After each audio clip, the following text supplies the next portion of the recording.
Bonjour à tous, c'est Emmanuel, j'espère que vous allez bien. Je vous retrouve dans cette vidéo pour pouvoir creuser autour de l'ange Sandalphon. Donc on a vu que, il nous accompagnait. Allons voir qu'est-ce que j'ai canalisé autour de cet ange-là. Alors installez-vous confortablement comme d'habitude. Vous pouvez prendre un petit verre d'eau avec de quoi noter si vous en avez envie.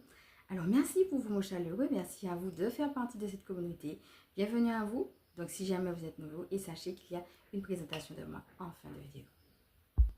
Donc n'hésitez pas bien entendu à avoir votre propre interaction avec Sandalphon. Donc si jamais vous connaissez cet ange et puis que vous avez des anecdotes intéressantes, n'hésitez pas aussi à me dire et bien ce qu'il en est en commentaire. Alors moi l'anecdote que j'ai de ma connexion avec Sandalphon, c'était justement, ça tombait sur la période où j'étais en train de sortir justement de ma période en tant que SDF. Vous n'êtes pas sans savoir si vous me suivez depuis un petit moment. Donc je vous l'avais dit que j'ai été sans domicile fixe pendant 3 ans. Et c'était la période où j'étais en train de sortir justement de cette période-là. Et voilà, j'avais besoin de me retrouver aussi. Et j'avais été guidée.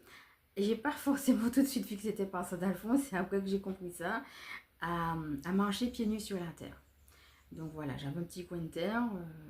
J'étais guidée comme ça. Juste, je déposais mes chaussures dans un coin. Puis je marchais pieds nus pendant un petit moment sur la terre. Et à respirer tout simplement. Ça a été un petit moment. Et il faut dire aussi que dans cette même vibe, voilà, peu de temps après, j'ai été amenée aussi à travailler sur mon chakra racine. Donc, moi, j'ai travaillé pendant 1 an quand même sur mon chakra racine. C'est vraiment le chakra qui m'a posé, je dirais, le plus de travail, peut-être le plus de problèmes aussi, je dois le dire. Et donc voilà, ce sont les deux petites, deux petites choses que j'ai pu avoir captées, les petites techniques que j'ai pu avoir captées lorsque j'étais avec Sandalphon.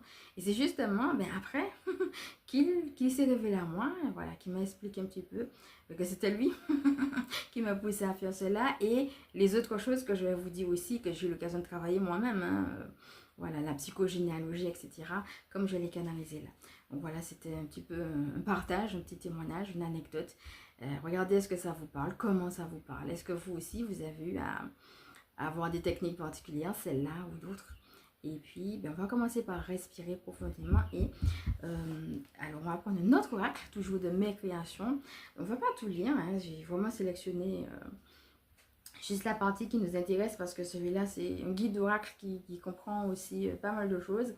Donc dans cette vidéo, je ne vais pas forcément tout vous présenter parce que c'est pas le but de présenter le guide oracle, mais on va juste voir un petit peu ce que j'avais canalisé avec Sandalphon.